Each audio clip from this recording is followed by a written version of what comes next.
अंदर आदरणीय बहन सुनीता जी, आपने बहुत अच्छे क्लास लिए। आप आज हम आधा संतुष्ट हुए आपसे और भी हमें पूरा संतुष्ट होना है। फिर से एक बार आपको आना है इस हमारे जी योगा जी में। जी, समय को देखते हुए फिर उतना ही कर पाते हैं ना। जी, जी, हाँ, वो तो है ही। तो भी ऐसा लग रहा है और भी आपसे सीखना है। जी जी, बिल्कुल आप आ रहे हैं और हमारे परिवार के आप जो भी योगाहार में क्लास लेता है, वो परिवार का एक सदस्य हो जाते हैं और इस परिवार को कभी हम छोड़ते नहीं। वैसे ही आप भी इस परिवार के सदस्य हैं, आप भी कभी भी इसी लिंक पर आप जॉइन हो सकते हैं और अन्य लोगों को भी आप इस लिंक को शेयर कर दीजिएगा और ये योगाहार कार्यक्रम में जोड़ने के लिए आप उनको भी आमंत्रित कर सकते हैं। जी, बहन जी, जी बहुत और चलिए अब जुड़े रहिए।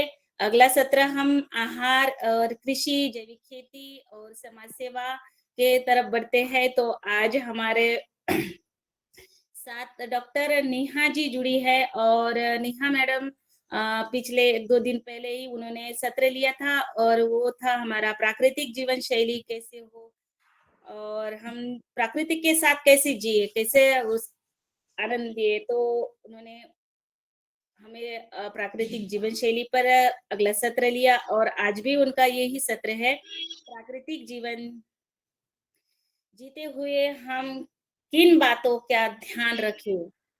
तो आज हमें इस पर मार्गदर्शन देने के लिए हमारे बहन डॉक्टर नेहा मार्कंड जी, जिला नागपुर महाराष्ट्र से है। तो मैं आदरणीय नेहा मैडम को सादर आमंत्रित करती हूँ इस योगाहार मंच पर। नमस्ते। नमस्ते। ओम। ओम। आप लोगों को मेरी आवाज आ रही है? हाँ, आ रही है बिल्कुल। हाँ, तो आप मेरी मुझे सुनते रहे। जब आपके प्रश्न हो तो प्रश्न भी बीच में आप पूछ सकते हैं। एक व्यक्ति ही बोले इसका ध्यान रखें, ऐसा ना हो कि एक साथ 2-3 लोग बोले। ऑनलाइन में अक्सर ये हो जाता है, गलतियां हो जाती है, तो जो है होस्ट इस बात का ध्यान रखे। तो हम लोग आज बढ़ेंगे अपने विषय की ओर। जैसे कि हमने पिछली बार एक पूरी दिनचर्या कैसी हो इसके बारे में बताया था। आज हम इसी को थोड़ा आगे बढ़ाते हुए इसको कैसे अपने जीवन में धारण कर सकते हैं। तो जैसे हमने बताया था, धूप सेवन, मालिश, वज्रासन, ये कब कब करना है और जरूरी है। भोजन के बाद हर रोज करें। धूप सेवन करें सूर्योदय के साथ ही, है ना। और किन चीजों का त्याग करें, तो आज हम इसके ऊपर थोड़ा सा बात बताएंगे। गुड़ को हमने, गुड़ जैसे गर्म होता है तो उसको ठंडा करके खाना है, ये हमने बताया। फिर हमने ये बताया था कोई भी चीज जो भिगाई जाती है उसमें फलों के गुण आ जाते हैं। फलों के गुण क्या है? फलों के गुण ये है कि फल आधे घंटे में पच जाते हैं। बाकी चीजें पचने में बहुत टाइम लगता है, नेचुरल चीजें पचने में कम समय लगता है, नेचुरल में भी फल। अब ये जो धान्य है, जैसे चने, मूंग और फली दाने, मूंगफली, मेवे, ये सारी चीजें भिगा के खाई जाती है, खाई जानी चाहिए। भिगा के धोकर पहले, फिर भिगा कर। हर किसी का समय अलग है। बादाम का 10 से 12 घंटे है, तो मूंगफली का 8 घंटे है। बीज जो होते हैं, खरबूज, तरबूज और ककड़ी, कद्दू, सूरजमुखी, इसके बीज जो होते हैं वो 4 घंटे में भीग जाते हैं। और काजू वगैरह भी 6 घंटे में भीग जाते हैं। बादाम को थोड़ा टाइम लगता है। इस तरह से हमने ये बताया था कि इसके गुण आ जाते हैं। तो सबको ये चीजें बहुत पसंद आई थी। किशोर दुबे जी, अशोक पटेल जी, पवन कुमार जी, राजीव भाई जी, नीलकंठ सावले जी, अनिल राय जी, अस्मित अस्तिवा तिवारी जी, वैशाली बहन जी, इन सब ने इन सब चीजों को बहुत पसंद किया था। मुकेश जी, किशोर दुबे जी, दिनेश सबवाल जी। तो आज हम इसी कड़ी में आगे बढ़ते हैं। तो प्राकृतिक जीवन शैली की ओर हम कैसे आगे बढ़ सकते हैं? हम हर कोई स्वयं कैसे डॉक्टर बन सकता है? बस स्वयं के साथ किस तरह से क्या खाना चाहिए, क्या नहीं खाना चाहिए, स्वयं के लिए वो कैसे जान सकता है, इसके बारे में बात करेंगे। तो देखिए, 2 बातें, एक पिछला प्रश्न है मुकेश जी का था या जिनका भी था कि बच्चे टीवी देखते हुए खाते हैं। तो उसका उत्तर ये है कि क्या हमारे समय में मोबाइल टीवी थे? जब हम बड़े हुए तो मोबाइल टीवी थे, जब हम बच्चे थे, जब हम छोटे थे, जब हम 1 साल के थे, जब हम 6 महीने के थे, क्या हमारे हाथ में मोबाइल था? नहीं था। क्या हमारे पेरेंट्स के हाथ में था? नहीं था। आज के बच्चे क्यों मोबाइल माँगते हैं? क्योंकि हम उनके सामने मोबाइल ले जाते हैं। ठीक है, आपको मोबाइल देखना है, आपकी आदत बन चुकी है, तो आप बच्चों के पीछे करिए ना इन कामों को। बच्चे जब सामने ना हो, तब आप उसको देख लीजिए, उनमें आदत ना डले इसका तो आप प्रयास कीजिए। हाँ, एक एज के बाद अगर उनमें ये आदत लगती है आपके जैसे, तो कोई बात नहीं, उतनी आँखों पे खराबी नहीं आएगी, उतना बुरा असर नहीं होगा, उतना समय उनका खराब नहीं होगा क्योंकि उनका पूरा समय अभी शिक्षा ग्रहण करने में होना चाहिए। आप शिक्षा ग्रहण कर चुके हैं, आप मोबाइल देखते हैं, ठीक है। वो अलग विषय है। तो बच्चों के हाथ से बच्चों के पास टीवी और मोबाइल मत जाने दीजिए, बंद रखिए, टीवी घर में रखिए ही मत, क्या ज़रूरत है? क्या ज़रूरी है कि आप रोज़ पिक्चर देखें, रोज़ सीरियल्स देखें? क्या आपके माता-पिता सीरियल देख के बड़े हुए? क्या आप जब टीवी नहीं था तो आप क्या उसके बगैर जी नहीं रहे थे? क्या वो अच्छी चीज़ है? अपने से प्रश्न करिए, आपको दूसरा कोई बताने नहीं आएगा। बता भी देगा तो आप उसको बोल देंगे ज्ञान मत दो। अगर आपके घर परिवार के लोग आपको बताएँगे, तो आप उस ज्ञान को ग्रहण करना नहीं चाहते। तो इन चीज़ों से दूर रहिए। टीवी देखना ज़रूरी नहीं है, टीवी सिर्फ़ आपके समय की बर्बादी है। जितने घंटे आप टीवी देखते हैं, उसके अलावा उस समय देखिए 2 घंटे अगर आपने टीवी देखा, 2 घंटे आप अपने से दूर रहे, अपने काम से दूर रहे, अपने अच्छे कामों से दूर रहे। 2 घंटे में आप कितना कुछ क्रिएटिव कर सकते थे। एक पेंटिंग बना सकते थे, एक कसीदाकारी का कोई काम कर सकते, क्रोशिये का कोई काम कर सकते थे। बच्चों के साथ बैठ सकते थे, गप्पे लड़ा सकते थे, कहानी बता सकते थे उनको, महाभारत की कहानी आप खुद पढ़ के उसको बता सकते थे। तो वो सब न करके आपने सिर्फ़ अ, निष्क्रिय होके उस टीवी पे जो भी दिखाया जा रहा है, टीवी पे ऐसा तो नहीं कि आपको हर चीज़ पसंद आती है, वो जो भी दिखा रहे हैं वो सब आप देख रहे हैं। तो आपके मानसिकता के लिए ये चीज़ें बहुत खराब है। देखिए, ज़रूर देखिए, वही देखिए जो आपको देखना है, वही देखिए जो आपके स्वास्थ्य के लिए, मानसिक स्वास्थ्य के लिए अच्छा है और उतना ही देखिए कि आपने लगा लिया आधे घंटे का कोई अच्छी चीज़ चल रही है, धार्मिक देशभक्ति का या वीर लोगों का, महाराणा प्रताप है या शिवाजी है, इस तरह के महान लोगों के ऊपर कुछ कार्यक्रम चल रहा है तो ज़रूर देखिए। पर क्या होता है कि हम एक के बाद एक टीवी के सामने वो मूर्ख जैसे बैठ जाते हैं और वो भी हमें मूर्ख जैसे अपनी चीज़ें थोपते रहता है, हम मूर्ख जैसे ग्रहण करते जाते हैं। इन चीज़ों का प्रभाव पड़ता है, बिल्कुल पड़ता है, हर चीज़ का प्रभाव पड़ता है।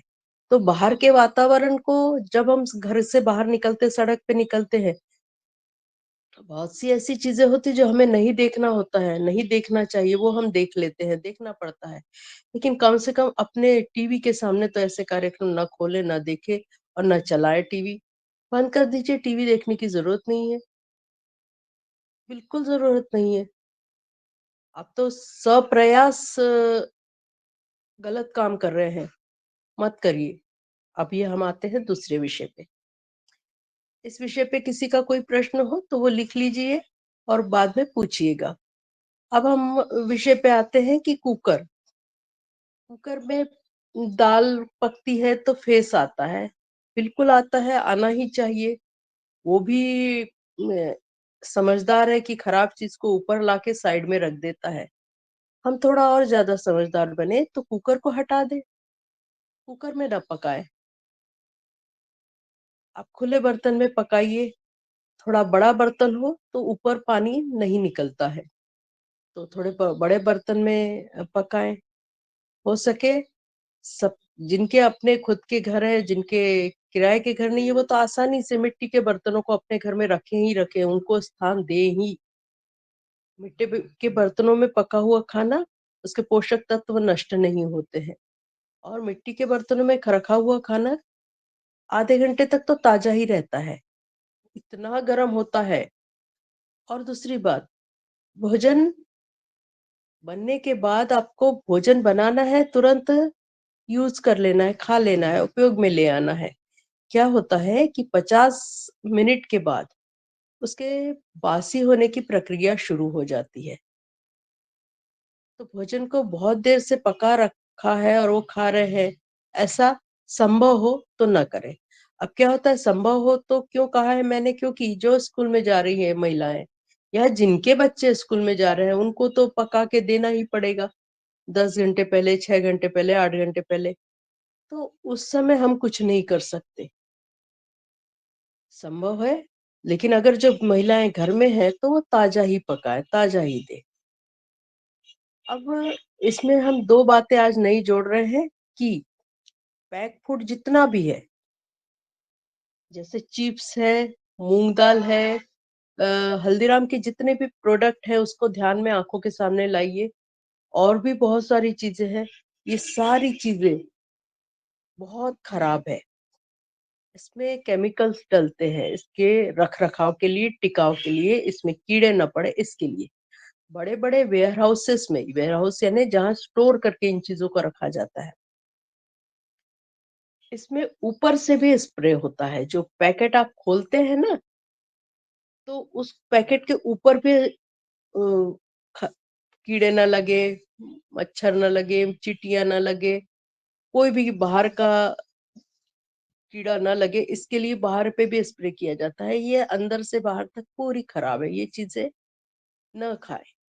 अब इसके अल्टरनेट के रूप में, जैसे मैंने आपको पिछली बार शक्कर के बजाय गुड़ बताया था, गुड़ को भिगाने का बताया था, वैसे इस बार मैं आपको पैकेट फूड को के बजाय आप क्या क्या खा सकते हैं, इसकी एक लिस्ट है, मैं आपको दे रही हूँ।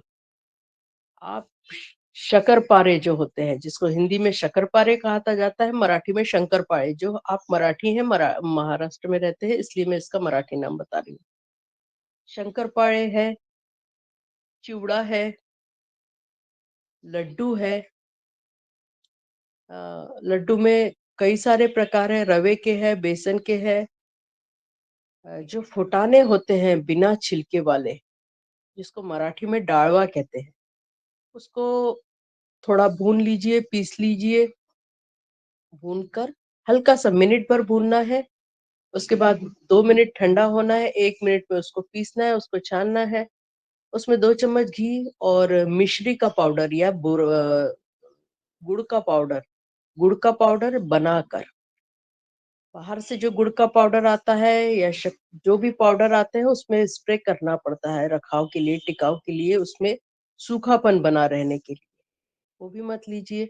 मैदा बिल्कुल मत खाइए, मैदे में व्हाइट करने के लिए भी स्प्रे होता है और उसमें स्प्रे भी किया जाता है टिकाव के लिए।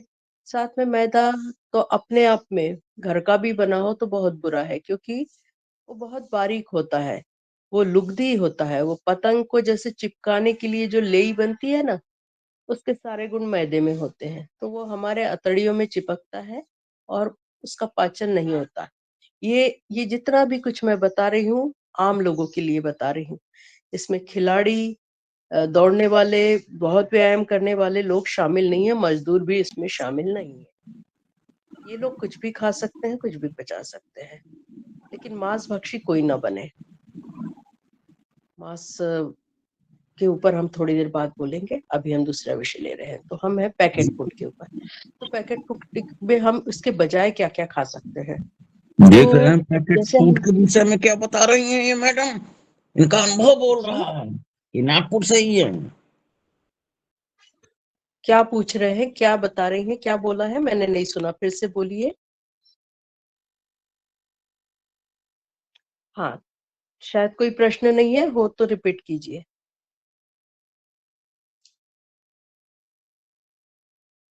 तो हम बता रहे थे पैकेट फूड के बारे में। अब ये चीजें हमने बताई घर पे खाने की चीजें, और कोई प्रश्न हो तो बाद में रिपीट कीजिएगा। तो पैकेट फूड ना खाएं। ये सारी चीजें, लड्डू है, चिवड़ा है, शंकरपाळे है, चकली है, घर में जितना भी बन सकता है। अब ये आप पूछेंगे कि ये भी तो तला है, ये भी तो बुरा है। तली चीज बुरी नहीं है। तली चीज बुरी है, लेकिन अगर आपको 4 दिन बाद खाना है, बना के रखना है तो रखना पड़ेगा। तो तली चीज बाहर की क्यों बुरी है? क्योंकि उसमें वही तेल बार बार रिपीट होता है। तेल को एक बार गर्म करने के बाद उसको ठंडा होने के बाद फिर गर्म नहीं करना चाहिए, वो जहरीला हो जाता है। इसलिए घर का तला हुआ चल सकता है, लेकिन वो भी घर का तला हुआ भी आप उस तेल को गरम गरम तेल में करते रहे होने के बाद उस तेल को आखिरी में बचा है तो उसमें कुछ और चीज बना ले। जैसे थोड़ा सा बचा है उसमें चूड़ा बना ले या घर की सब्जी बना ले, लेकिन उसको ठंडा होने के बाद वो खराब हो गया है, फिर उसको फेंक दीजिए। तो आखिरी में थोड़ा ही बचा रहे, इसका ध्यान रखें ताकि फेंकने में आसानी हो। अब हमने जैसे पिछले बार आंवले की कैंडी के बारे में बताया था, और उसके बाद बचे हुए रस को हमने शरबत की तरह यूज करने को बताया था। वो यूज कर सकते हैं। घर में बने हुए शरबत यूज करें, फलों के रस को यूज करें।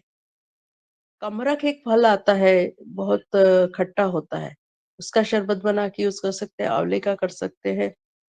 अगर किसी को शुगर है तो हम सिर्फ नींबू लेकर, नींबू का रस, अम, काली मिर्च का पाउडर, जीरे का पाउडर और काला नमक, ये डाल के हम जलजीरा बना सकते हैं। तो इतनी सारी चीजें हमारे पास है, और कई तरह के फलों के रस है, शरबत है। पाइनएप्पल पाइनएप्पल जो होता है यानी अनानास, उसमें हम नींबू का रस डाल के, काला नमक और गुड़ डाल के, उसमें हम कई गुना ज्यादा बढ़ा के शरबत कर सकते हैं।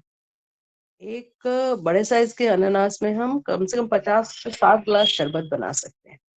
तो ऐसी कई चीजें हैं घर में, हमारे घर में हमें जो भी दिखता है उसका हम यूज कर सकते हैं। खरबूज के बीजों के बारे में मैंने बताया था, उसको पीस ले, उसमें नींबू डाल दे, गुड़ डाल दे, नमक डाल दे और जीरा पाउडर डाल दे, सॉल्ट पाउडर डाल दे, एक अच्छा शरबत तैयार हो जाता है। बीजों से वो इतने पौष्टिक है, उसको फेंकना नहीं चाहिए।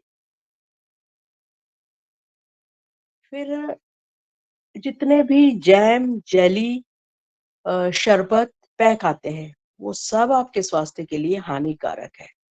वो कितना भी बोले कि केमिकल रहित है, लेकिन नहीं हो सकते, हो ही नहीं सकते। वो बनाना चाहे, वो कोई बुरा नहीं चाहते आपका, लेकिन वो बना नहीं सकते क्योंकि वो टिक नहीं सकता, वो सड़ जाएगा। कभी कभी जब आप फ्रूटी वगैरह बच्चों को देते हैं तो एक बार सिर्फ ऐसा कीजिए कि कभी उसको खोल के भी देखिए उसके अंदर क्या निकलता है। उसके डब्बे को ब्लेड से काट के सिर्फ लाइए और उसको खोल के देखिए, तो आपको कुछ गंदगी दिखेगी साइड में चिपकी हुई। तो इस तरह ये चीजें अपने जीवन से हटाइए। जितना भी बाहर का आटा है वो हमारे लिए बुरा है। बाहर का आटा मत यूज कीजिए, घर में बना हुआ आटा यूज कीजिए। घर में कौन कौन सा आटा बना सकते हैं? रागी है, जो कैल्शियम होता है, वो बहुत अच्छा है हेल्थ के लिए। बाजरी है, बाजरी गर्म होती है, इसलिए गर्मी में ना ले, ठंडी में ले। मिक्स भी कर सकते हैं, बाजरी बहुत चिकनी होती है तो उसमें आप ज्वार मिक्स कर सकते हैं। ज्वार की रोटियां बनाइए, थोड़ा आप उसमें चने का आटा डाल सकते हैं। चने का आटा बहुत चिपचिपा होता है, ज्वारी चिपचिपी ना होके पकड़ती नहीं है, तो चने का आटा डाल के उसको बैलेंस कर सकते हैं, तो रोटी फटेगी नहीं। तो और चना स्वास्थ्य के लिए भी अच्छा है, लंबे समय तक उससे बार बार भूख नहीं लगेगी आपको। तो ये हमने जैसा आटा बताया। अब हम बताएंगे कि सब्जियां, सब्जियों में हम आलू को अधिक यूज न करें। ठीक है, बच्चे पसंद करते हैं, आपको भी एक आसानी होती है, बनाने में, वो उसमें टेस्ट का ज्यादा ध्यान नहीं रखना पड़ता है। लेकिन आपको विटामिन और मिनरल्स जो सब्जियों और फलों से मिलते हैं वो उसी से मिलने चाहिए, आलू से नहीं मिलेंगे आपको। आलू, जैसे हमने पिछले बार बताया था, आलू और कार्बोहाइड्रेट के बारे में, कार्ब्स के बारे में। आलू में सब्जी के गुण कम होते हैं, कार्ब्स वो ज्यादा है, कार्बोहाइड्रेट वो ज्यादा है, यानी अनाज के गुण है उसमें। तो सिर्फ अनाज अनाज से आपको पोषण नहीं मिलेगा, ऊर्जा नहीं मिलेगी।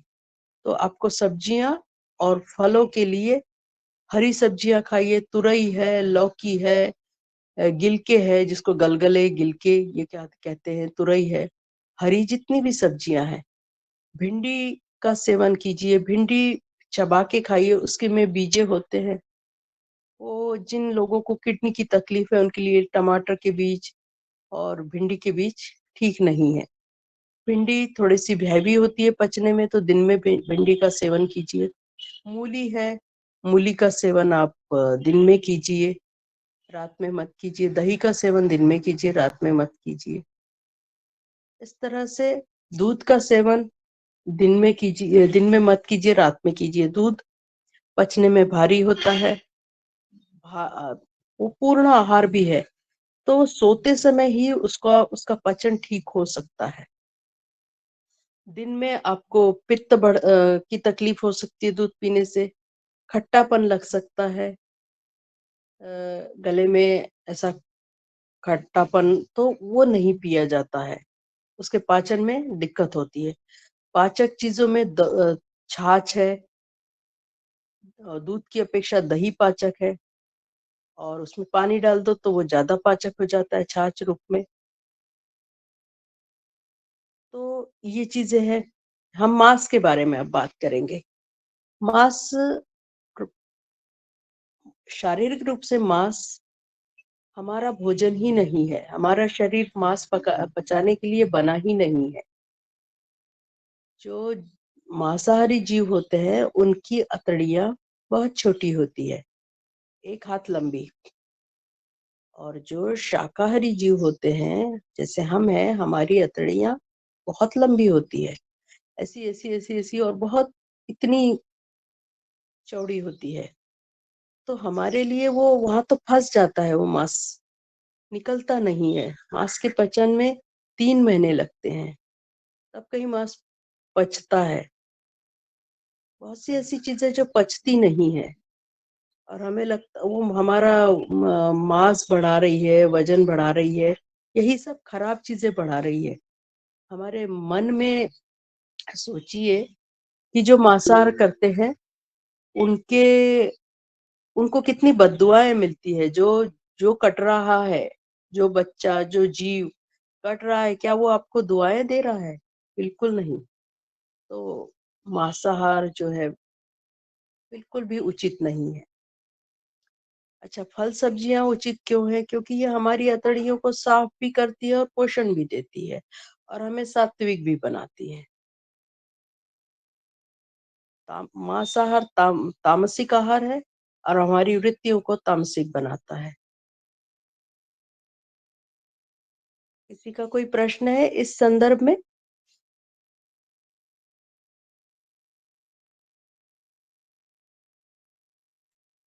बासा खाना भी ऐसा ही है।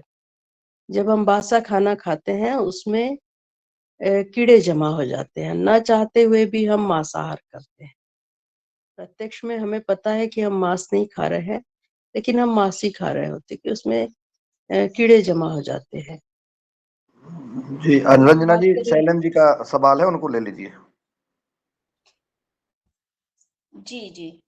जी, बहुत सुंदर नेहा बहन, और मैं हमारे सदन में हैंड राइज हुआ है, तो एक पहले सवाल ले लेते हैं। जी, हाँ जी, शैलेंद्र भाई साहब, आपका हैंड राइज है।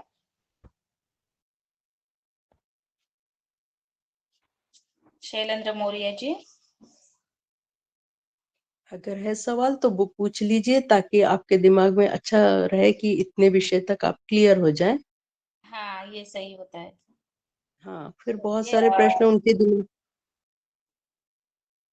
आवाज नहीं जा रही है। तो अनम्यूट म्यूट है, आप अनम्यूट करेंगे तभी आपकी आवाज आएगी।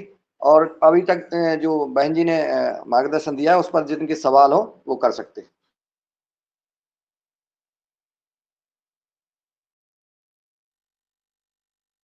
कोई बात नहीं, अगर अभी प्रश्न नहीं आ रहा है, नहीं खोल पा रहे हैं, कोई बात नहीं, हम फिर से इसको देंगे। तो हमने मांस के बारे में बताया, जितना भी बाहर का आटा है। जी नेहा मैडम जी, हमारे बीच में आदरणीय रमेश चंद्र मेहरा जी भाई साहब का हैंड राइज हुआ है, उनसे ले हाँ लेते जी, हैं पूछिए। और फिर जी बाद में दीदी, जी बहन जी, जी दीदी बोलिए। जी ओम, सदन को ओम नमन। जी। आज की योग कक्षा बहुत अच्छी रही। मैडम, हम ये पूछना चाह रहे हैं कि जैसे हाँ भैया। आपने आंवले की कैंडी के संबंध में जो जानकारी दी, तो ये जी, जो बील की भी ऐसी कैंडी बन सकती है क्या? और ऐसे कौन कौन से फल है जिनकी की कैंडी बनाकर बच्चों को दी जा सकती है? जी ओम। आपने कौन सा पूछा, बेल पूछा क्या? जी जी मैडम, बेल। हाँ, बेल की तो बनती है। जी हमारा उसके संदर्भ में बनाने का कोई अनुभव नहीं है।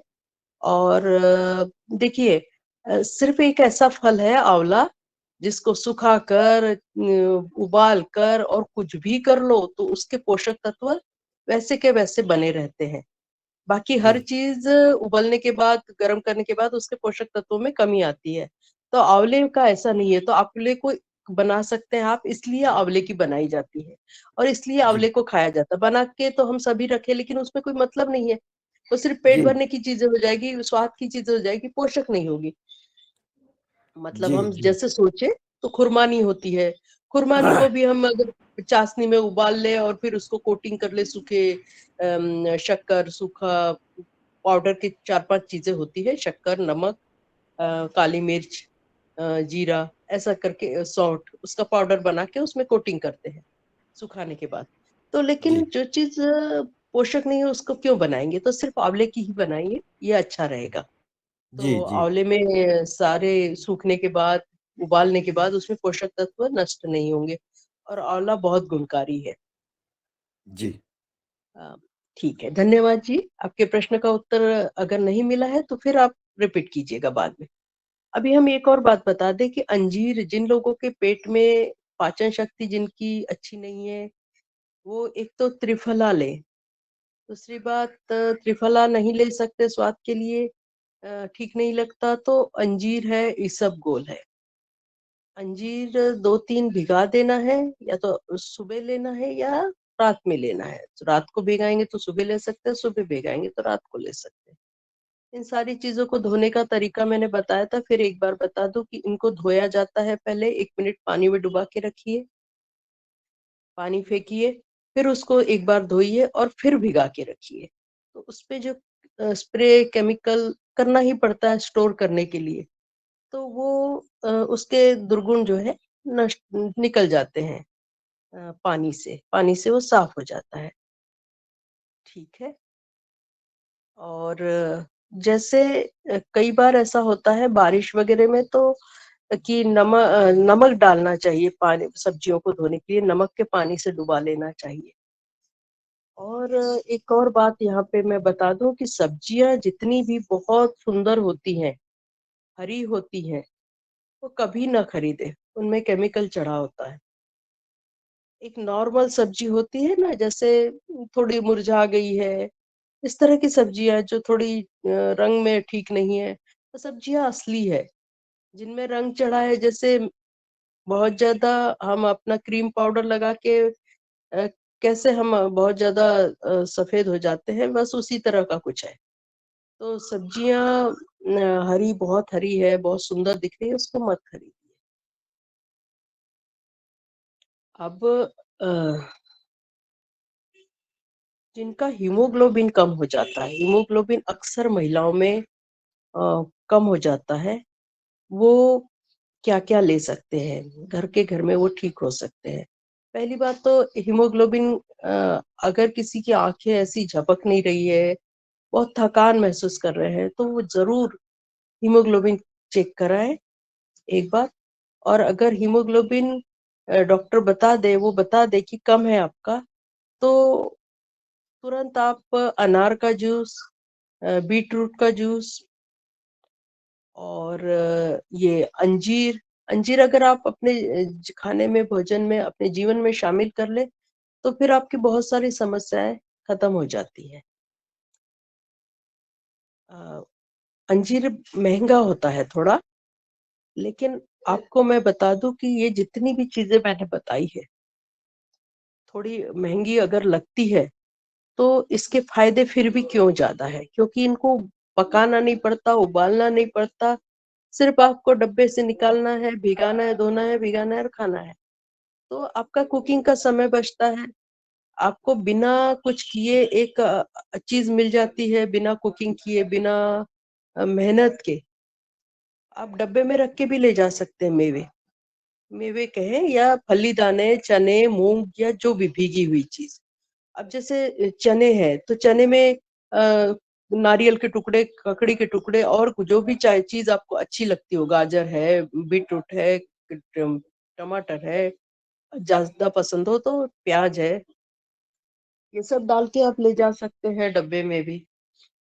तो आपके लिए ये चीजें भले ही दिखने में ऐसा लगे कि पहली नजर में कि महंगी है, लेकिन ये महंगी नहीं पड़ती है। पोषण ज्यादा मिलता है, पकाने से कोई तत्व नष्ट होने वाला है वो नष्ट नहीं होता है। अंजीर को ऐसे ही भिगा के खाया जाता है। अब बहुत सी सब्जियां और फल ऐसे हो गए हैं आज कि सारे किसानों ने उसमें केमिकल डाल के, खेतों में खाद डाल के खराब कर दिया है। तो इसके लिए एक सबसे अच्छा तरीका है कि हम नागपुर जैसी जगहों पर रहते हैं, तो नागपुर कहिए या छोटे शहरों में रहते हैं, शेगांव जैसे हो गया या नासिक हो गया, ये जलगांव, जालना, ये लातूर, तो यहाँ रहने वाले सभी लोग और बाहर भी जो मुंबई, दिल्ली, कलकत्ता, बेंगलोर, इन जगहों पे रहने की बजाय जो इन छोटे शहरों में रहते हैं वो ज्यादा बेहतर तरीके से कैसे जी सकते हैं। तो किसानों का एक ग्रुप बना लीजिए कि जो अच्छा हमारे पास में जो अच्छा काम कर रहे हैं, ऑर्गेनिक कर रहे हैं, गौ आधारित कृषि कर रहे हैं, उनको, उनसे मिलिए, उनको अपने साथ जोड़िए, बार बार उनसे पास में जाके छुट्टी के दिन एक बार मिलिए और वहां से बहुत सारी चीजें लाइए। बार बार उसको देखिए, उसकी ईमानदारी को परखिए, अगर वो ईमानदार है तो फिर आपको जाने की जरूरत नहीं, वहां से मंगवा सकते हैं धान्य वगैरह। तो इस तरह आप ऑर्गेनिक के दायरे में खुद को ला सकते हैं, बहुत लोगों को ला सकते हैं। ऐसे हर कोई अपने अपने किसानों का और एक लोगों का ग्रुप बना ले तो हाथों हाथ वो चीजें भी बिक जाएंगी और हमें शुद्ध भी मिल जाएगा। गाय का घी खाइए, गाय का घी गौशाला से लाइए। अगरबत्ती मत जलाइए, अगरबत्ती बहुत हानिकारक है। आजकल हमारे पास काम बहुत है और हम सोचते हैं कम समय में थोड़ा जल्दी सारे काम हो जाए, तो बहुत काम करने की जरूरत नहीं है, बहुत सारी पूजा करने की जरूरत नहीं है, बहुत सारी अगरबत्तियां लगाने की जरूरत नहीं है, भगवान उससे खुश नहीं होता है। अपने इस संदर्भ में दो बातें बता रही हूँ, मानसिक और शारीरिक। मानसिक कैसे कि 2 मिनट अपने साथ बैठ जाइए, मेडिटेशन कीजिए। जिस समय में आप दौड़ दौड़ के घर में अगरबत्ती घुमाते हैं वो मत घुमाइए। भीमसेनी कपूर आता है, उसको जला दीजिए। एक दिया जला सकते हैं, दिए में तेल डालिए, घी डालिए, सरसों का तेल डालिए, जो आपके पास इजीली अवेलेबल है आपकी क्षमता अनुसार, उसमें लौंग डाल दीजिए, उसमें भीमसेनी कपूर डाल दीजिए, उसको जलाइए। उसको घर में रखिए, कभी इधर कभी उधर। 4 दीपक जलाने से याद रखिए उसको ऊपर कवर रखिए, ऐसा ना हो कि आग पकड़ ले। रिस्क बिल्कुल नहीं लेना आग के संदर्भ में। तो इस तरह से अपने मन, मेडिटेशन करिए, मन को स्वस्थ रखिए। तो मेडिटेशन सारी पूजा हो गई है आपकी, भगवान को अलग से कुछ देना जरूरी नहीं है। उसको चढ़ाते हैं हम, वो हमारी भावनाएं होती है, वो चढ़ावा भगवान तक नहीं पहुंचता है। तो अगर भगवान तक पहुंचना है तो मानसिक रूप से पहुंचिए। आप मन को शुद्ध कीजिए। शुद्ध करने के प्रयास के तहत हम झूठ न बोले, इससे अच्छा खुद को अच्छा लगता है। प्राकृतिक जीवन की ओर किस तरह से आगे बढ़ना है ये मैं आपको बता रही हूँ। इन्हीं भाइयों को बहनों को लग सकता है कि ये तो कुछ नहीं है, यही सब कुछ है। जो आप अगरबत्ती जलाते हैं वो बहुत हानिकारक है, केमिकल से युक्त है। उसका धुआं आपके लिए जिस तरह से सिगरेट का धुआं बुरा हो सकता है, वो धुआं आपके लिए बुरा है। और ये जो मॉस्किटो रिप्लेट जो मच्छर भगाने के लिए आप जलाते हैं वो भी बहुत बुरा है। कई सिगरेट का धुआं आप एक साथ लेते हैं। सिगरेट, बीड़ी, तंबाकू, मावा, गुटखा लेकर खाकर ये सारी निगेटिव और गंदी चीजें हैं। कृपया इसको अपने जीवन से हटा दीजिए। अगर आप बेहतर लाइफ चाहते हैं, इसमें बहुत पैसा भी जाता है और बहुत सारा जहर आपके अंदर जाता है। वो जो गुटखा बनता है ना, वो 2,500-3 हजार में बनता है और आपको कई सारा महंगा किलो में वो बेचा जाता है, उसके छोटे छोटे पाउच पुड़िया बना के। तो ये सारी चीजें हमारे हेल्थ के लिए बहुत बुरी है। कॉटन के कपड़े पहनिए, ज्यादा फैशन के पीछे मत दौड़िए, लिपस्टिक मत लगाइए। लिपस्टिक ओठों को रंग जो है वो रंग केमिकल के हो सकते हैं, वो जानवरों के भी हो सकते हैं। अक्सर वो गाय का और खरगोश का रक्त यूज किया जाता है, और भी बहुत सारे किए जाते होंगे, मुझे जानकारी जितनी है वो मैंने बताया। तो लिपस्टिक, क्रीम, पाउडर पाउडर बिल्कुल मत लगाइए, बिल्कुल जरूरी नहीं है। अब आप सोच रहे होंगे कि फिर करें क्या, तो ये जो नारियल का तेल आता है ना, पैराशूट का भी ठीक है और अच्छा मिल सकता है, जो बिना केमिकल का है, जो दबा के निकला हो, कच्ची घानी का जिसको कहते हैं, तो वो आजकल मिलने लग गया है। तो वो तुरंत आंखों के सामने निकाल देते हैं। वो नारियल का तेल थोड़ा सा पानी मिक्स करके या ऐसे ही किंचित गीले गीले बदन में, गीले चेहरे पे, गीले इस पे लगाइए। आपको किसी और चीज की जरूरत नहीं। थोड़ा सा अगर आपको खुजली हो रही है, डैंड्रफ हो गया है, कुछ ऐसी चीजें हैं, तो बालों में जरा सा भीमसेनी कपूर, नारियल का तेल ये लगाइए। और ऐसा कहते हैं डैंड्रफ में तेल नहीं लगाया जाता, लेकिन बहुत रूखी जब त्वचा हो जाती है तो यह डॉक्टर बताते हैं, एलोपैथ वाले भी बताते हैं। उनके पास भी और कोई इलाज नहीं है रूखी त्वचा को ठीक करने का। तो इस तरह से हमारे पास, हमें ऐसा लगता है कि 1400, 1500 या 2000 की एक का शैम्पू लेके हम अच्छा शैम्पू यूज कर रहे हैं। अगर हम खराब शैम्पू यूज कर रहे हैं 150-200 का, तो हम ज्यादा पैसे वाले होंगे, तो हम ऐसा सोचते हैं कि 1500, 1600 और 1800, 2700 वाला अच्छा लगा लेते हैं, जो जोबा ऑयल वाला, ये वो। ऐसा कुछ नहीं है। हर चीज, बाहर की हर चीज बुरी है और हमारा जो नेचुरल है वही सब अच्छा है। जैसे हमने 60 के दशक के बाद पहले हमने हमारे घरों में भी रोटियां ज्वार बाजरे की बनती थी। गेहूं तो अभी अभी बाद में आया है। गेहूं को खाना बंद कर दीजिए, मत खाइए, हो सके जहां तक मत खाइए। अब हमारे पास बहुत चीजें हैं खाने के लिए, बाजरी है, जब रागी है, रागी की बहुत सारी चीजें बना सकते हैं। ये जो शंकरपाळे वगैरह मैंने बताया ना, ये सब रागी, ज्वार, बाजरी के बन सकते हैं, बनते हैं, बिकते हैं। इसका तो पोहा आने लग गया है, बाजरी का और ज्वार और इसका रागी का। फली, लाही लाही, तो जिसको भगर कहते हैं, कोदो कुटकी, उसका चावल बनाइए। तो इतनी सारी चीजें हैं जिसको मिलेट्स कहते हैं। मिलेट्स, वो हम मिलेट्स कहते हैं तो आधुनिक रूप में हमारे वो सामने आता है, लेकिन अगर हम उसको अपने माता पिता के द्वारा खाया जाने वाला अनाज देखें तो वही सब है, ज्वार, बाजरी, कोदो कुटकी और रागी। ये खाइए, ये बहुत अच्छा है। जिसको कैल्शियम की कमी हो गई हो, रागी खाइए। अक्सर सब लोग ध्यान से सुने, विटामिन B12 हर किसी का कम होता है, हर किसी का होता है। इंडिया में 90% लोगों का, 5% लोग ही ठीक रहते, बचे रहते। तो B12 के लिए क्या करें? एक तो दूध के पदार्थ सारे बढ़िया खाइए, तो किसी लोगों को परेशानी हो सकती है कि वजन ज्यादा है, तो वजन ज्यादा के लिए मैं एक उपाय बताती हूँ कि पानी ज्यादा पिए और भोजन कम करें।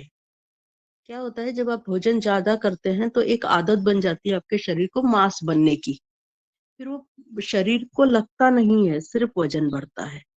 तो भोजन हो सके तो दूसरी चीजों में, अच्छी चीजों में शौक पालिए अपने। पुस्तक पढ़ने का शौक बना लीजिए, पुस्तक पढ़ना बहुत अच्छा होता है। उसको हाथ में ले लीजिए, आपको बार बार खाने की इच्छा नहीं होगी। और अगर मान लो बार बार खाने की इच्छा होती भी है तो एक हाथ थोड़ा सा ऐसा रख लीजिए साथ में, भुने फल्ली दाने वगैरह खा लीजिए, हो जाता है, फिर ज्यादा भूख नहीं लगती। तो भूख न लगने के लिए ये कर सकते, भूख बहुत ज्यादा लगती है तो उसको शमन करने के लिए पानी पीते रहे, नींबू डाल के पीते रहे। हाँ, हर कोई एक नींबू का रस जरूर ले। नींबू में विटामिन सी होता है, विटामिन सी हमारे शरीर को साफ करता है हर तरीके से। जैसे हमने बताया था पिछली बार, अभी भी बताती हूँ कि हमारे शरीर में गांठें जम जाती है। वो गांठें कई प्रकार की होती है, एक तो रक्त में गांठें होती है, एक तो अतड़ियों में गांठें होती है। इसकी वजह से क्या होता है कि गैस, गांठ गांठ की वजह से वो जगह, अगर वो चीज सड़ गई है तो गैस बनने लगती है। तो उसकी वजह से कई बार ना ऊपर की तरफ गैस जाती है, कई बार नीचे की तरफ गैस जाती है। नीचे की तरफ जब गैस जाती है तो घुटनों में दर्द और ये वो सब होने लगता है। तो ऊपर जाती है तो छाती में जलन, ये उस तरह की तकलीफें होती है। तो इसका सहज और सरल उपाय है कि, बहुत सी चीजों का सरल उपाय है कि आप अजवाइन आधा चम्मच, आध चुटकी भर काला नमक पाउडर और गर्म पानी के साथ इसको खाली पेट यानी जैसे सुबह सुबह नाश्ते से पहले या रात में एकदम सोते समय ले ले, तो ये अपना काम करता है। इससे एक स्टीम तैयार होती है, भाप तैयार होती है, वो आपको साफ करती है अंदर से, जो बना है ब्लॉकेज वो साफ करती है। तो ये कुछ भी हो, आपको सिर दर्द कर रहा हो, सोचने की जरूरत नहीं है, अजवाइन ले लीजिए। अजवाइन के क्या फायदे हैं? अजवाइन ऐसी चीज है, अजवाइन गर्म है तो वो काला नमक ठंडा भी है, ठीक है। अजवाइन गरम वरम जैसी कोई चीज नहीं होती। क्या हम शराब पीते हुए, क्या हम पूरन रोटी खाते हुए, क्या हम श्रीखंड बासुंदी कुछ भी ये सब खाते हुए क्या हम सोचते हैं ये गर्म है या ठंडा है? और जब अजवाइन जैसी चीज होती है तो हम झट से बोल देते हैं गर्म है। तो ऐसा कुछ नहीं होता है, गर्म वरम नहीं होता है, वो आप लीजिए आराम से, कोई भी ले सकता है। दूसरी बात, अजवाइन क्यों ले सकता है? अजवाइन अल्कलाइन होता है, अल्कलाइन यानी क्षारीय होता है। तो वो क्षारीय होता है इसलिए आपको उसको रोज भी ले सकते हैं, इतना वो आपके लिए अच्छा है। जैसे जिसका एसिडिक हो जाता है ना, एसिड बढ़ जाता है, वो भी ले सकता है रोज।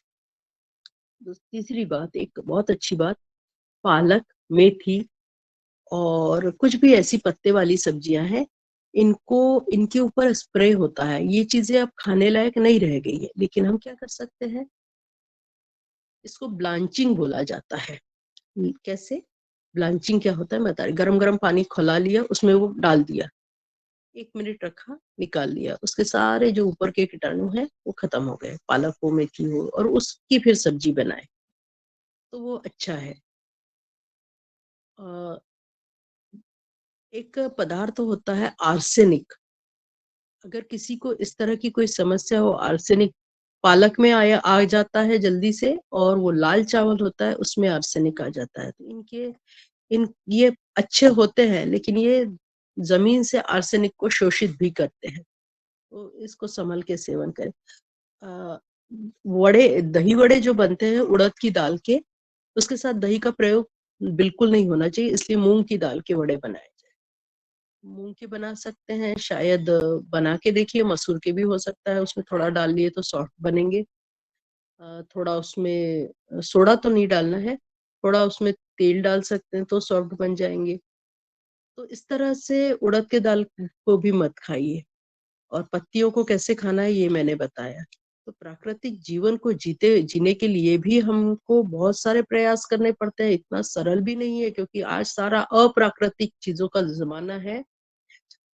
हर चीज बनी हुई लोग पसंद करते हैं। फल लाएंगे तो उसको कुछ उसका बना के खाएंगे। अरे डायरेक्ट फल खाने में उनको अब उनकी जीभ वैसी रह नहीं गई है, उनको खूब सारा नमक चाहिए। नमक इतनी खाने की आदत हो गई, नमक कम खाइए, बहुत बुरी चीज है। उसमें अंदर जाके वो पानी का सारा वो शोषण उसमें अनबैलेंस हो जाता है, असंतुलित हो जाता है। हर चीज खाइए लेकिन थोड़ी खाइए, कम मात्रा में खाइए। नमक है तो खूब खाना बहुत अच्छी बात नहीं है, उससे भारीपन आता है शरीर में। मुझे तो नींद आने लगती है, तो मेरे कुछ लोगों का ऐसा है कि उनको ऐसा बुरा अनुभव होने लगता है तो वो ऑटोमेटिक अच्छाई की ओर बढ़ जाते हैं। तो इतना सेंसिटिव भी बनिए, इतने सहज बनिए, इतने कि आपको ये खराब चीजें एकदम से खराब लगने लगे। नेल पेंट लगाने की बिल्कुल जरूरत नहीं है, नाखून खराब होते हैं उससे। नाखूनों के द्वारा हमारा शरीर का हर अंग श्वास लेता है, तो नाखून भी श्वास लेते हैं। अब वो आप उस पे एक कोटिंग चढ़ा दिए, उसको तो ब्लॉक कर दिया। वही नेल पेंट सोचिए कि आपके किसी स्किन पे लगा दिया जाए या आपकी आंखों पे लगा दिया जाए, ऐसा बंद करके ऐसा लगा दिया जाए, या आपकी खुली आंखों को लगा दिया जाए, तो कैसा लगेगा? वैसा ही कुछ महसूस करने के लिए मैं बोल रही हूँ।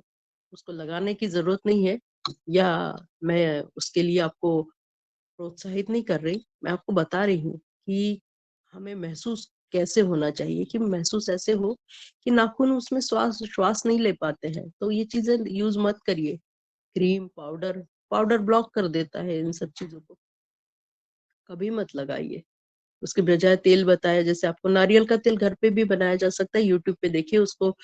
घर पे दूध बनाया जाता है, फ्रिज में रखा जाता है, ऊपर जो आती है लेयर वो तेल मलाई होती है, उसको फिर गर्म किया जाता है।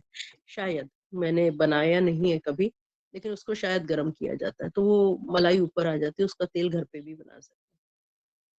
तो हमें बहुत चीजों की और ये पतंजलि का ना, इसका सरसों तेल है, वो भी बॉडी में लगा सकते हैं। तिल का तेल है, तो ये चीजें भी बॉडी में मसाज के लिए लगाई। जैसे मसाज होने से ना बहुत सारा व्यायाम ऊपर से हमको शरीर को मिलता है। शरीर में कोई भी गांठ वाठ हो तो उससे हमें पता चल जाता है।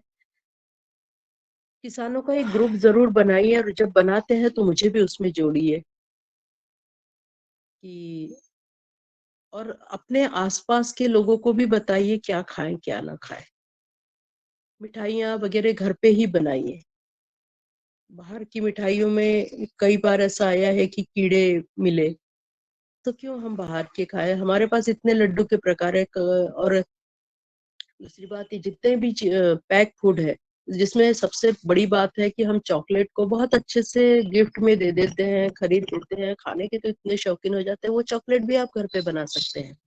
कैसे? चॉकलेट का बार ले आइए, डबल बॉयलर में बनाइए। डबल बॉयलर किसको कहते हैं, नीचे बता रही हूँ। नीचे गर्म पानी होता है, ऊपर उसमें एक बर्तन होता है, उसमें सिर्फ चॉकलेट डाल दी जाती है, तो उसमें वो पिघल जाता है। उसको डबल बॉयलर कहा जाता है। डायरेक्ट आग या पानी या किसी के संपर्क में उसको नहीं डाला जाता। फिर उसमें आप अपने अनुसार खांड डालिए, मेवे डालिए, शक्कर डालिए। शक्कर का अर्थ मिश्री होता है। शक्कर का अर्थ वो दाने वाली चौकोर शक्कर नहीं होती है, वो शक्कर जहरीली है। मैंने आपको बताया था कि उस शक्कर को खाने से आपका सारा कैल्शियम उस शक्कर को पचाने में व्यर्थ जाता है।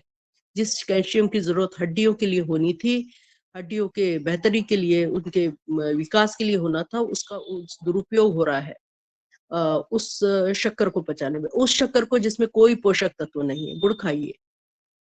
गुड़ के लिए भी जहाँ किसान बनाते हैं, गन्ना उगाते हैं, गुड़ बनाते हैं, उनसे संपर्क करिए।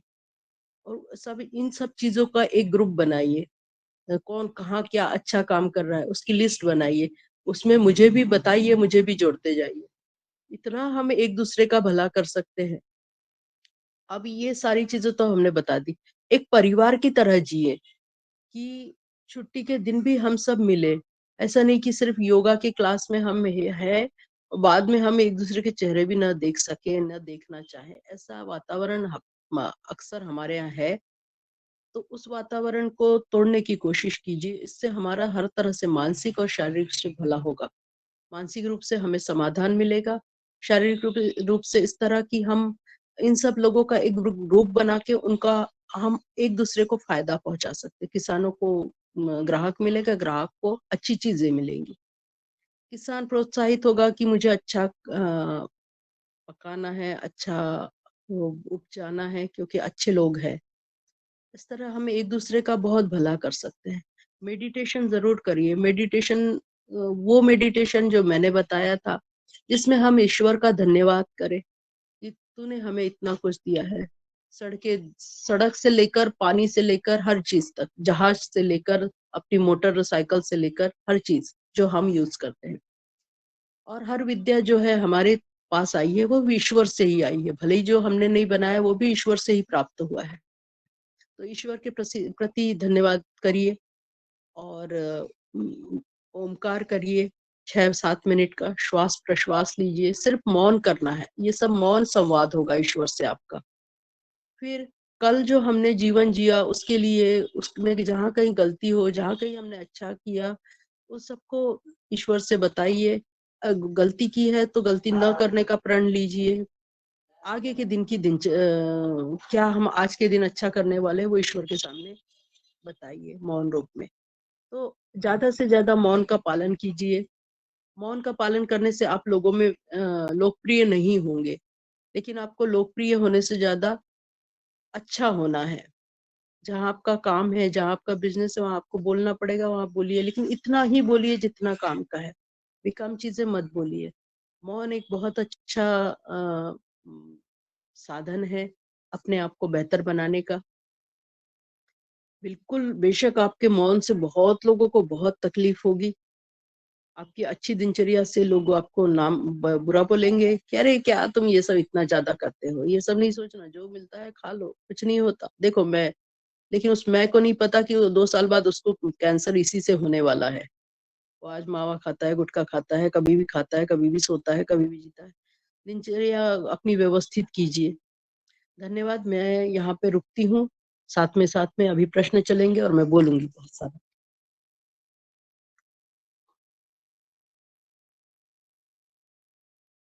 आगे बढ़ते हैं, प्रश्न कीजिए। जी आदरणीय मिथिलेश सिंह जी, आप अपना सवाल करने का कष्ट करें। अभी सुन जरा, सुन ले, जी भागे मत। जी, ओम सदन को नमन वंदन। और आज की हमारे नेहा दीदी को भी मेरा प्रणाम। आपने बहुत अच्छा बताया।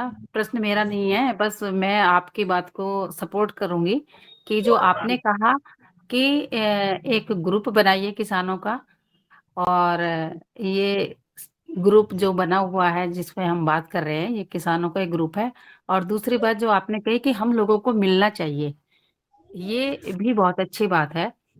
और आवश्यकता भी है इसकी कुछ अच्छा करने के लिए।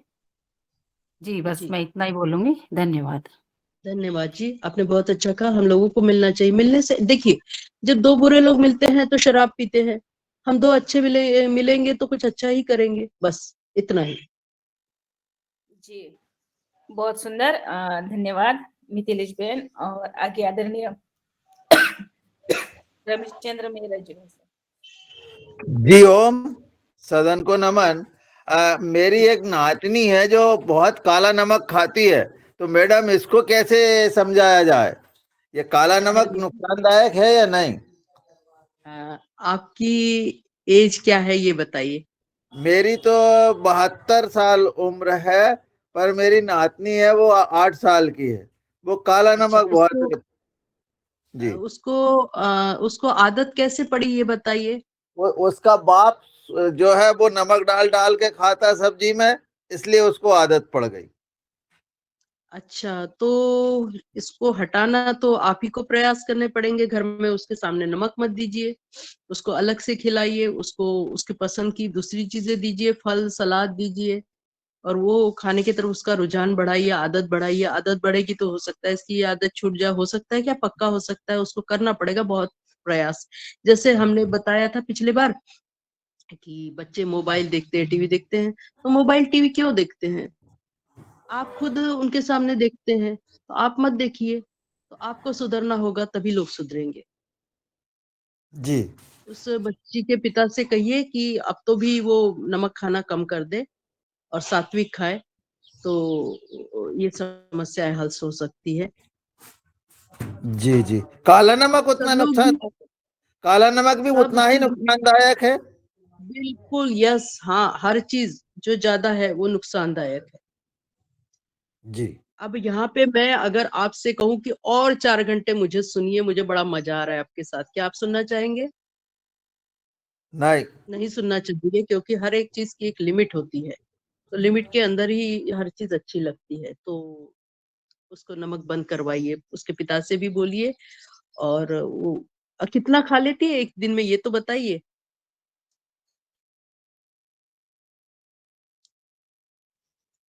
चलिए अगला प्रश्न जी लीजिए। धन्यवाद। जी वो मेहराज भाई सब्जी साहब, में जरूर डालती है, हाँ। एक बार फिर जी क्या बोलिए। कहा? सब्जी में डाल के खाती है, सब्जी में। तो उसको वैसी आदत डालिए कि वो ना खाए, उसको कुछ ऐसा दीजिए कि उसमें सब्जी में डालती तो उसको सब्जी खिचड़ी में मिक्स करके खिचड़ी बना के 2-4 दिन देने की कोशिश कीजिए। नहीं खाना है नमक, जी नहीं है करके, इस तरह से आपको उसको नमक से दूर करना पड़ेगा। बहुत उसमें प्रयास लगेगा, जी क्योंकि जी अच्छी जी। आदतें बहुत मुश्किल से आती हैं। जी जी बहुत ओम। सुंदर। जी सबसे जी पहले तो जैसा नमक नमक चेंज कर देना चाहिए हमारा, ऐसा बहन जी इनसे जैसे मेहरा जी कह रहे हैं, तो इनको काले नमक और इसकी जो है सेंधा नमक जो है का प्रयोग करें और फिर कम कर दें। जी जी बहुत सुंदर। आदरणीय मुन्नीलाल भाई साहब, सबने हमें सेंधा नमक यूज करना है। और हमारे नेहा जी का भी बहुत सुंदर मार्गदर्शन रहा। मैं आगे आदरणीय श्री पवन कुमार सर को सादर आमंत्रित निवेदन करती हूँ।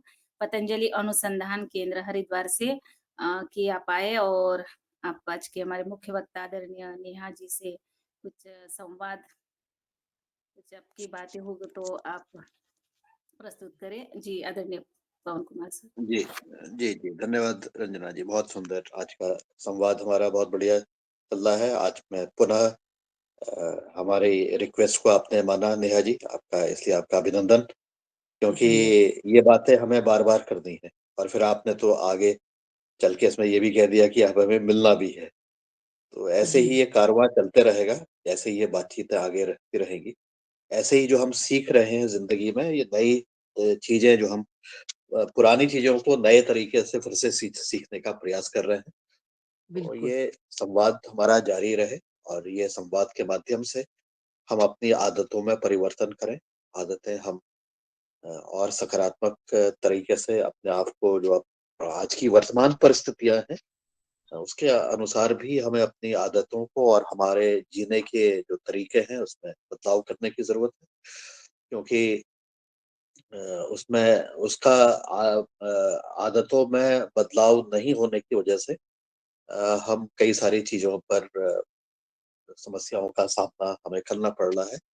तो इसलिए ऐसी चीजों को, जो हमारी आज की वर्तमान लाइफस्टाइल है, उसके अनुरूप हम प्राकृतिक रूप से कैसे जिएंगे, क्या करना है, क्या चीज बढ़ानी है और क्या चीज घटानी है।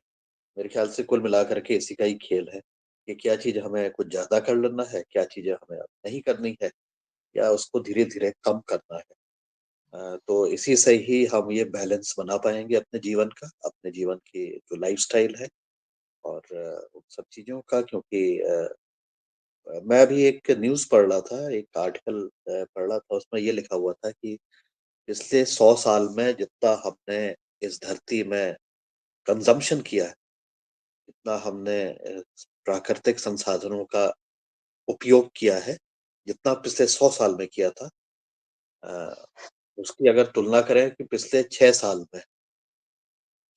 में 100 साल के बराबर हम कंजम्पशन कर चुके हैं, मतलब हम उपभोग कर चुके हैं। यानी कि हम ओवर कंजम्पशन की तरफ चले गए हैं। मतलब जो आपने बात अति वाली बताई है, वो चीज हाँ हमारे उसमें भी हो रही है कि हम उपयोग करने की उसमें अति की तरफ चले गए हैं, अति इसके भी अति की तरफ चले गए हैं। इसका अभी मैं भी उदाहरण देखता हूँ कि कोई भी चीज आती है उसमें इतना ज्यादा प्लास्टिक की पैकिंग होती है, इतना सारा उसमें मटेरियल हो जाता है, उसको हाथ लगाने पर ही डर लगता है कि एक लेयर लगाओ, फिर बाहर की पैकिंग करो, फिर अंदर से भी पैक्ड है। तो ऐसा करके हमारा जो कंजम्पशन करने का जो व्यवहार है वो इस धरती के अनुकूल नहीं है, प्रकृति के अनुकूल नहीं है और हमारे आने वाले समय के लिए भी अनुकूल नहीं है। तो ये इसी तरह से अभी मैं दूसरे न्यूज़ ये देख रहा था कि धीरे धीरे जल्दी ही जो प्लास्टिक का जो भार है दुनिया में वो हमारे जो समुद्र में रहने वाले जीव हैं उनसे भी ज्यादा होने वाला है। मतलब इतना ज्यादा प्लास्टिक का हो गया है कि वो जो जीव हैं उसके भार से भी ज्यादा हो गया। तो हम लगा सकते हैं कि उसका कितना दुरुपयोग, उसका कितना मतलब नुकसान हमें होने वाला है आने वाले समय। और ये अगर खेती में भी पहुंच गया, पानी में भी पहुंच गया, माइक्रो प्लास्टिक के रूप में पहुंच गया, तो हमें तो मालूम ही नहीं है कि ये जो भोजन हम खा रहे हैं उसमें पता लगा गेहूं के अंदर प्लास्टिक का कण आ गया है। तो वो प्लास्टिक का कण हमारे अंदर आएगा तो फिर हम फिर से नुकसान। तो मुझे लगता है कि ये जो ओवर कंजम्पशन की जो बात है उस पर हमें सोचना चाहिए, हर एक व्यक्ति को सोचना चाहिए कि हम अपने कंजम्पशन को कैसे कम करें, हम अपने ओवर कंजम्पशन को कैसे करें और उसमें बैलेंस कैसे बनाएं। एक दिन इस विषय पर भी अगर बातचीत हो जाती है तो मुझे लगता है कि सबके विचार आ जाएंगे और सब अपनी अपनी बात कह के कुछ तो कह सकते हैं कि हम ऐसे अपने कंजम्पशन को कम करेंगे। ऐसा करके हम नहीं करेंगे। अब जैसे आजकल ये भी हो रहा था, बातचीत हो रही थी कि हम शादी में हम भोजन का बर्बादी नहीं करें। पहले भी बातचीत हुई थी। तो ये भी एक तरह का ही है कि भई जो नुकसान अगर हो जाता है, खाने का भी नुकसान भी एक बहुत बड़ा नुकसान है। कि खाना को पकाया, उसको बनाने में और बाकी फिर उसको फेंक दिया। तो ऐसे करते हुए हम अपने जीवन में इस तरह के सुधार लाने का प्रयास करें। मुझे यही कहना है, आने वाले समय पर हम मुझे लगता है कि और चर्चा हमें करने की ज़रूरत है और किसी भी चीज़ की अति होना भी बहुत ज़्यादा नहीं है, ठीक नहीं है। तो आपका बहुत सुंदर आज का मार्गदर्शन, आज की योग कक्षा भी बहुत सुंदर रही है। सबका धन्यवाद देते हुए अपनी वाणी को विराम देता हूँ। धन्यवाद, नमस्कार।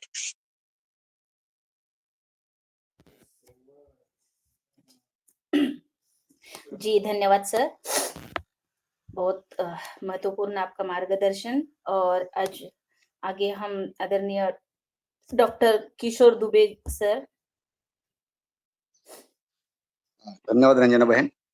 जी। मैंने तो हैंड इसलिए कि वो मेहरा जी का जो सवाल था उस संदर्भ में क्या किया जा सकता है इसका एक मैं थोड़ा बताने वाला था कि मेहरा सर मतलब बाकी लोग भी अपने यहाँ पे जहाँ जहाँ बच्चे हैं तो उनको करने के लिए मैं एक विज्ञान का एक छोटा सा प्रयोग बोलता क्योंकि 8 साल की बच्ची है तो आसानी से समझ सकेंगी कि एक ऊपर का टर्फल निकला हुआ अंडा लेना या बड़े अंगूर लेना और उनको नमक के घोल में डालना। जी तो 1-2 घंटे के बाद में वो छोटे बन जाएंगे और जी वैसा ही एक अंडा और 2-3 अंगूर अलग जी अलग पॉट में लेके उसको सादे पानी में डालना तो वो छोटे जी बनेंगे नहीं। ये जी बच्चों को ये बताया कि देखो बेटा ज्यादा नमक में डाला तो ये अंगूर भी छोटा बन गया, अंडा भी छोटा बन गया, ऐसे ही आपके आंत जो है वो सब छोटे बन जाएंगे। तो ये बच्चों को बहुत जल्दी से समझ में आ जाएगा और उसकी आदत छूटने में बहुत सहायता होंगी ऐसा मुझे लगा, इसलिए मैंने आपको शेयर किया। धन्यवाद। जी ओम सर, जी जी जी जी।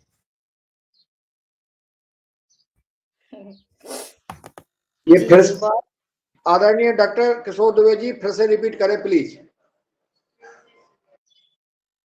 जी, 2 कटोरी लेने की बने तक अगर अपन ग्लास की लेते हैं तो बहुत ही अच्छा है, मतलब दिखेगा भी। और एक में सादा पानी डालने का, एक में नमक का घोल डालने का और एक में ऊपर का टर्फल निकला हुआ अंडा जो है बॉइल नहीं अनबॉइल्ड, अनबॉइल्ड एक कटोरी में डालने का सादे पानी में और दूसरा अंडा अनबॉइल्ड पूरा उसका छिलका निकाल के नमक के घोल में डालने का। तो 1-2 घंटे के बाद में नमक के घोल में डाला हुआ जो अंडा है छोटा बन जाएगा। वैसा ही प्रयोग कर सकते हैं अपन अंगूर के लिए। बड़े बड़े 2-4 अंगूर लेना, एक कटोरी में सादा पानी और दूसरे कटोरी में नमक का घोल का और 2-4 अंगूर एक कटोरी में डाल दो सादे पानी में तो वो वैसे ही रहेंगे, फूले बनेंगे।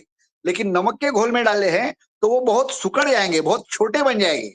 और बच्चों को ये पहले खुद करके देखना कि कितना घोल बनाना है, कैसे करना है करके, और फिर बच्चों के साथ में करना तो निश्चित रूप से बच्चों को ये पता लग जाएगा कि हाँ, नमक में डालने से ये तो अंडा भी छोटा हो गया, ये तो अंगूर भी छोटे हो गए। तो फिर अपन ने बोलना कि हाँ बेटा, ऐसा ही करोगे तो आपकी आंत भी छोटी हो जाएंगी, लिवर भी छोटा हो जाएगा, हार्ट भी छोटा हो जाएगा, तो बच्चे आसानी से समझ जाएंगे। धन्यवाद। बहुत सुंदर। तात्पर्य क्या है, नमक नहीं खाना है, नमक को क्या करना है वो जरा समझाइए। नमक, इसका तात्पर्य क्या है? तात्पर्य है कि एक प्रमाण जो जिसके लिए अपन ये प्रयोग कर रहे हैं कि एक लिमिट जो होती, लिमिट के बाहर, वैसे तो आमतौर पर नमक खाना ही नहीं है, खाना भी है तो जो आमतौर पर सब्जी में जो डालती है महिलाएं उतना ही खाना है, ऊपर से खाना ही नहीं है। ऊपर से बड़ों को भी टालना है, जैसा बहन जी ने कहा था, और तो बड़े टालेंगे तो निश्चित रूप से छोटे भी टालेंगे।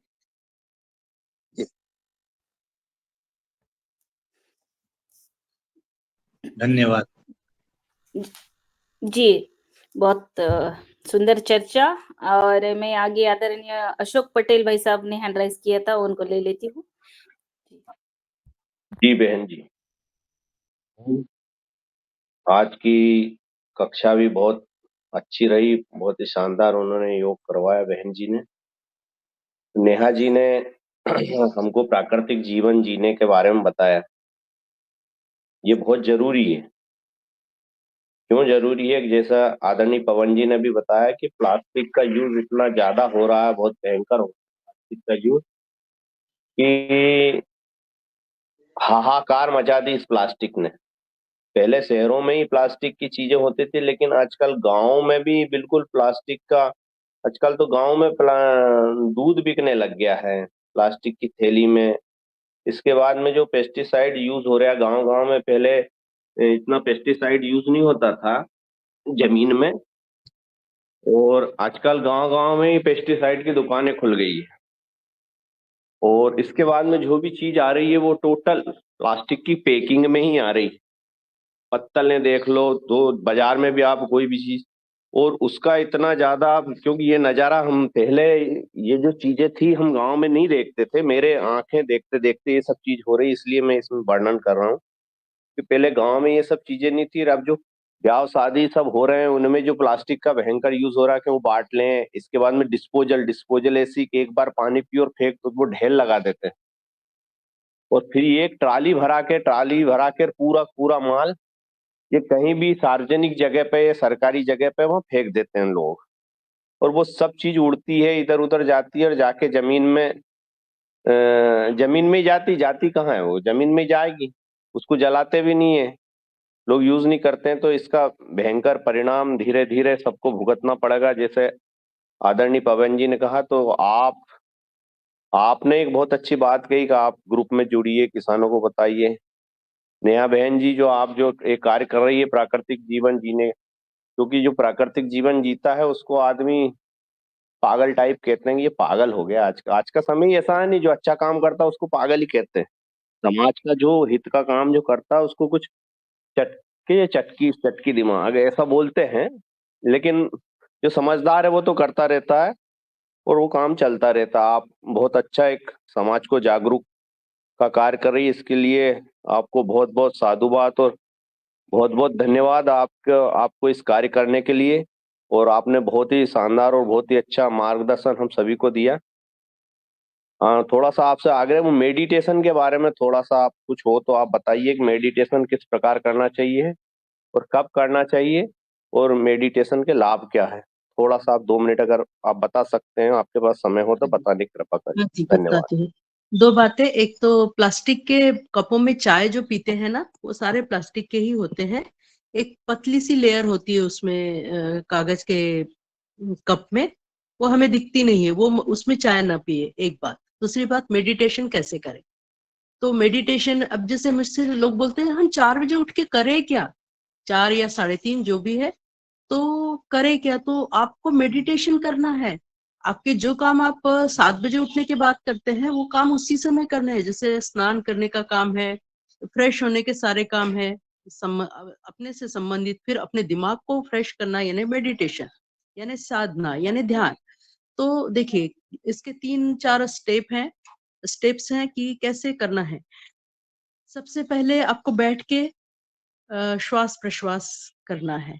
बैठना कैसे है ये भी मैं बता दूं कि बैठते समय आपको नीचे ऐसा नहीं कि कुछ भी डाल लिया, बैठ गए और पैरों में गड़ रहा है नीचे, ऐसा नहीं। एकदम सॉफ्ट, अच्छा, कंफर्टेबल, अच्छा लगने वाला, खराब ना लगने वाला ऐसी जगह पे बैठे, ऐसा सॉफ्ट हो, सब मुलायम हो।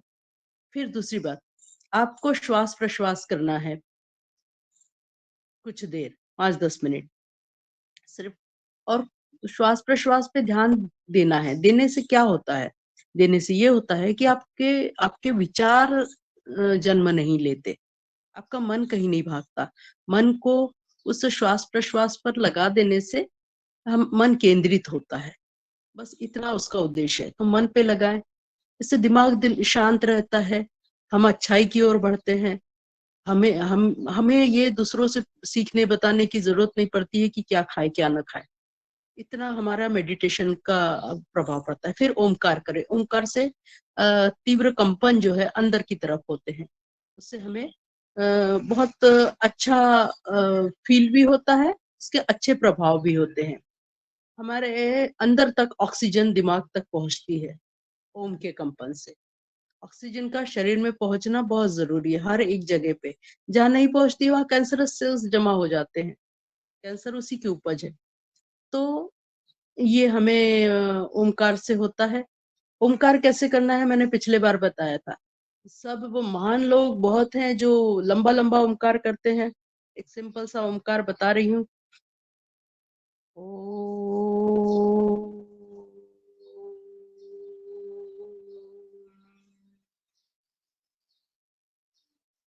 इसमें आ गया आपका पूरा ओमकार। अ उ म, जो भी आप इसको विस्तार करते हैं किताबों में, पन्नों में, पेज में, लाइनों में, उसको जितना चाहे विस्तार करके बता सकते हैं, लेकिन ओमकार इतना ही है।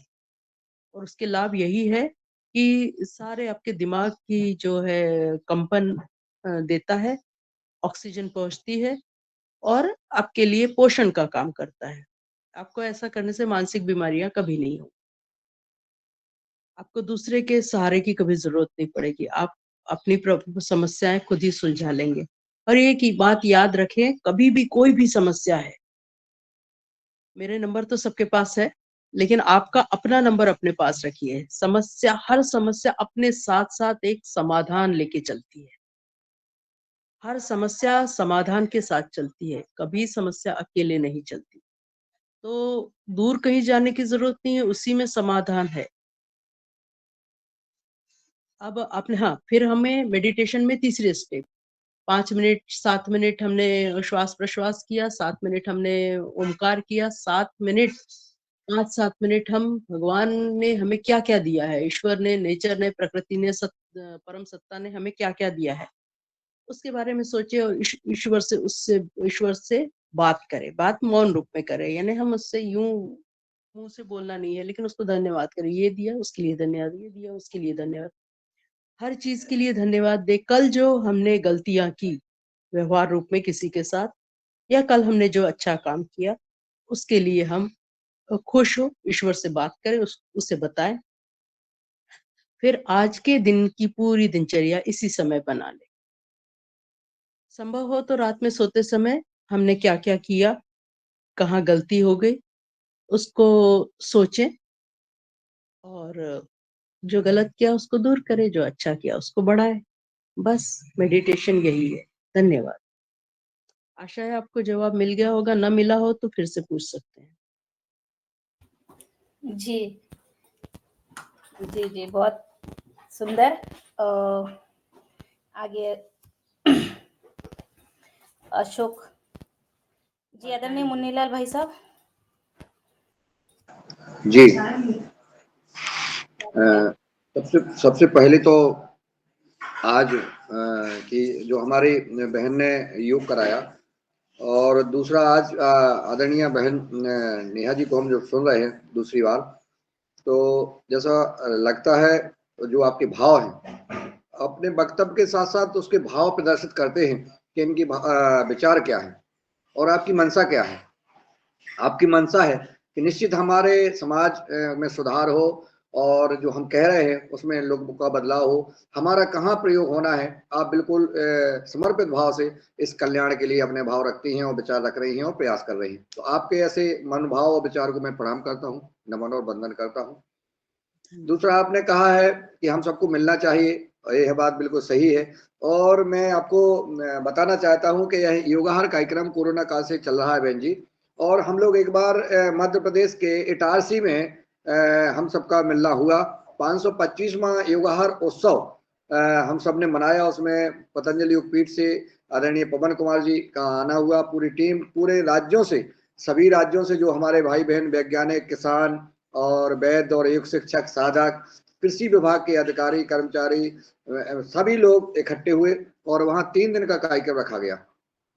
3 दिन में हम सब ने सुबह उठ करके इसी प्रकार का योग किया और योग करके हम सब ने किसानी का भ्रमण किया। जो अच्छे अच्छे किसान जो खेती करते हैं, प्राकृतिक जैविक खेती, वहां पे जाके सबने विजिट किया, भ्रमण किया, वहीं पे भोजन किया। और सदन के हमारे सदस्य योगाहार के रामकृष्ण रघुवंशी जी हैं, उनके फार्म पर देखा और इतना अच्छा लगा। और जैसा आप कह रही हैं कि जब हम मिलते हैं, एक दूसरे से चर्चा करते हैं, तो वहाँ आदमियों के मन में जो लास्ट में हम लोगों ने जो फीडबैक लिया, यहाँ तक कि जिनके जहाँ हम लोगों ने कार्यक्रम किया वहाँ पर साईं कृष्ण रिसोर्ट है, वहाँ अशोक अग्रवाल जी, उन्होंने पूरा रिसोर्ट हम सबको दे दिया कि चलिए आप अच्छा काम कर रहे हैं, हमें आज इस रिसोर्ट का कोई हम किराया नहीं लेंगे, जबकि उसका किराया 2 लाख रुपए लगभग होता। पूरा रिसोर्ट का वो दे दी। तो इस प्रकार के लोग भी हैं जो अगर हम आगे बढ़ते हैं तो वो कार्यक्रम हुआ, विजिट हुआ, और करने के बाद फिर जब हम लोग वापस आए और जब उस कार्यक्रम की समीक्षा की गई तो हर व्यक्ति के आंख में आंसू थे। ये भाव बहुत कम मिलते हैं देखने को। जब पूछा कि कैसा लगा, उसमें क्या कमी रही अपन को और क्या करना चाहिए, हर व्यक्ति ने जो कहा उसका जो अपने भाव व्यक्त किए अपने घर पहुंच करके, हर व्यक्ति के आंख में आंसू थे। ऐसे कार्यक्रम जो आपने कहा है। और मैं अभी कुछ दिन पहले ही आदरणीय पवन कुमार जी, रंजना जी, आदरणीय सेमवाल जी और हम लोगों की आपस में चर्चा हुई, पूरे सदन ने 1-2 बार चर्चा हुई कि अब अगला जो 3 साल हमारे होने वाले हैं, 365वां दिन बहुत उत्साह के साथ मनाया जाए। उसमें प्रयास किया जाए कि परम पूज्य स्वामी जी, परम सिद्ध आचार्य जी का आशीर्वाद हम सबको प्राप्त हो और हम सबका एक जगह मिलना हो। तो आपके इस प्रस्ताव को आज जो आपने रखा है, बिल्कुल तैयारी करेंगे और इसी प्रकार के प्रस्ताव आते रहे और आप इस कार्यक्रम से जुड़े रहें। आपने जो खाने पीने की बात कही है, मैं इस योगाहार कार्यक्रम से जब से जुड़ा हूं, जब से हम जो है कभी भी मार्केट से तेल नहीं लाते हैं, कभी भी हम जो है दाल नहीं लाते हैं, कभी हम गेहूं चावल नहीं लाते हैं, और कभी हम सब्जी, कभी कभी सब्जी का कभी अगर हमारे यहाँ खेत में खराब हो गई या नहीं हुई तो लाते हैं, नहीं तो हम सब्जी भी नहीं लाते हैं, दूध भी नहीं लाते हैं।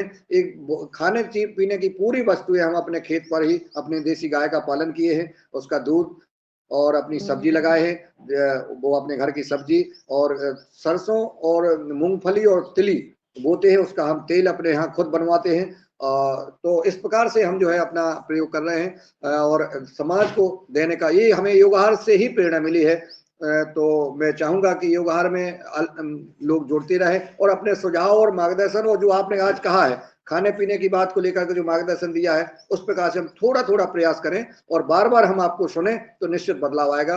बस इन्हीं विचारों के साथ चूंकि समय हो रहा है, मैं आपको पुनः प्रणाम करता हूं, सदन को प्रणाम करता हूं कि इनकी सहभागिता से, इनके सहयोग से, चाहे वो रंजना जी हों, चाहे मुकेश जी हों, चाहे दिनेश जी हों, चाहे विभिन्न जो हमारे भाई बहन जो इसमें सहयोग करते हैं, आप लोगों से संवाद करते हैं, उनकी वजह से यह कार्यक्रम संचालित है। तो ये संचालित भी एक स्वैच्छिक रूप से है, इसका कोई भी संचालक नहीं है, कोई भी मार्गदर्शक नहीं है, और कोई ना अधिकारी है, ना कर्मचारी है, ना कोई, ये सब हम सब भाई बहन एक दूसरे के सब बराबर है।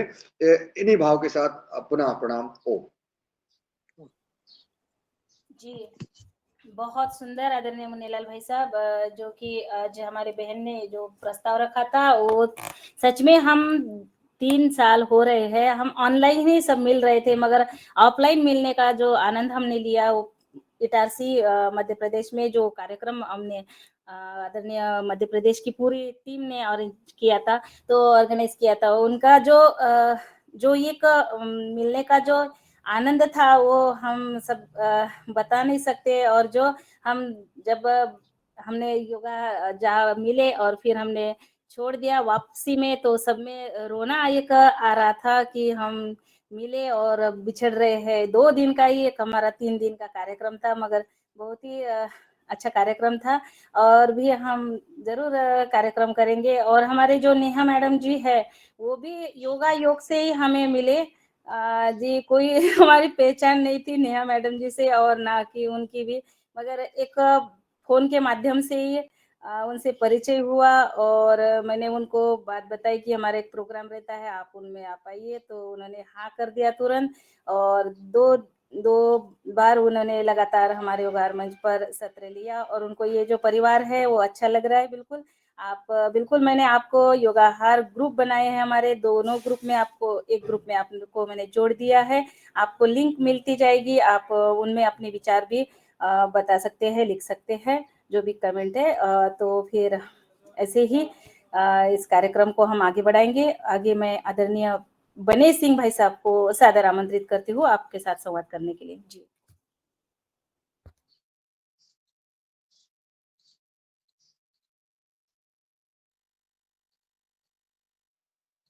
जी अनिल राय जी। जी अनिल राय जी भाई साहब। क्या मेरी आवाज आ रही थी? सदन को प्रणाम। जी हम बोले? हाँ जी, बोलिए बोलिए। हाँ जी, सदन को प्रणाम। और नेहा मैडम का जो मार्गदर्शन है वह काफ़ी अच्छा है। इसे मार्गदर्शन अपने जीवन में उतारने की आवश्यकता है। और मैं 2 प्रश्न केवल पूछना चाहता हूँ। मैडम ने बताया कि जो सरसों का तेल है एक ही बार गर्म किया जाना चाहिए।